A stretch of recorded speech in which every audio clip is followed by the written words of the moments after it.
সেই সঙ্গে আজকে অত্যন্ত দুঃখ এবং পরিতাপের সাথে আরেকটি প্রসঙ্গে উল্লেখ না করেই পারছি না যে আজকে আমার বাংলাদেশের যে পরিস্থিতি, বাংলাদেশের আমার সন্তানেরা, আমাদের সন্তানেরা আজকে যে দাবি নিয়ে গোটা বাংলাদেশের তরুণ প্রজন্ম, ছাত্র জনতা তারা যেভাবে রাজপথে নেমে এসেছে, তাদের এই দাবিটা খুবই যৌক্তিক।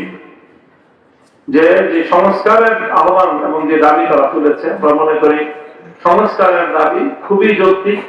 সেখানে সংস্কারের মাত্রা নিয়ে আলাপ আলোচনা হতে পারে, বিশ্লেষণ হতে পারে, কিন্তু সংস্কারের দাবি যৌক্তিকতা নিয়ে কোনো প্রশ্ন থাকতে পারে না। এরপরে সেই সংস্কারের যে নির্দলীয় দাবি এবং সকল ছাত্র জনতার ঐক্যবদ্ধ দাবি, সেই দাবির প্রেক্ষিতে তারা যেভাবে অত্যন্ত সুশৃঙ্খল ভাবে, শান্তিপূর্ণ ভাবে অব্যাহত আন্দোলন তারা চালিয়ে যাচ্ছিল, সেই আন্দোলনটাও সমর্থনযোগ্য এবং সেই আন্দোলনকে সকল দেশের অভিভাবক হিসাবে সকলেই সেটাকে সমর্থন নয় শুধু সহযোগিতা করছে, অংশগ্রহণ করছে। এটাকেও আমি আমাদের পক্ষ থেকে সকল অভিভাবকদের এই মনোভাবকেও আমরা স্বাগত জানাই। সেই সঙ্গে রাষ্ট্র এবং সরকার বলতে চাই যে গতকালকে যেই কি বলবো হৃদয় বিদারক দৃশ্য আমাদেরকে প্রত্যক্ষ করতে হয়েছে, যে আমাদের এক একজন সন্তানকে যেভাবে রাজপথে প্রাণ দিতে হয়েছে, এবং গতকালের ঘটনা সবচেয়ে বেশি হৃদয় বিদারক, মারাত্মক অব্যাহত হয়ে চলছে।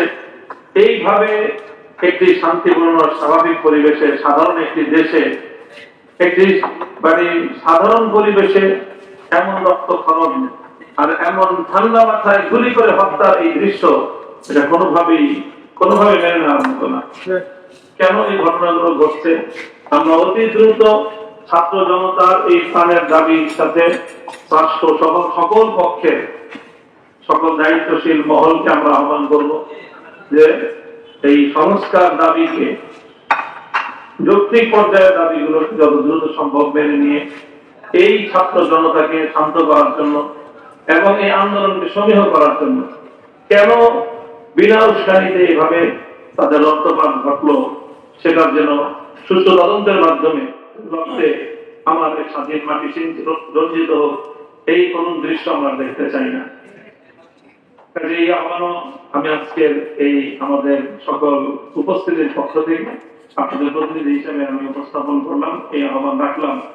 আমরা দোয়া করি আল্লাহ আমাদের দেশকে যেন শান্ত করেন। আমাদের যারা যে সকল ছাত্ররা তারা একটি ন্যায়সঙ্গত দাবির পক্ষে মাঠে ময়দানে নেমে তারা শান্তিপূর্ণ ভাবে আন্দোলন করতে গিয়ে তাদের জীবন দিয়েছে, প্রাণ দিয়েছে, তাদের মধ্যে যারা মুসলমান রয়েছে, ইমানদার রয়েছে, তাদেরকে যেন আল্লাহ মাগফিরাত নসিব করেন। আর সকলকে যেন আল্লাহ পাক এই ন্যায্য দাবির যে কার্যকর যে সমাধান, সেই সমাধানটা যেন আমরা এই আন্দোলনের মাধ্যমে ঘটিয়ে দেন, সেই প্রত্যাশা ব্যক্ত করছি। 2-3 মিনিট আছে, আমরা একটু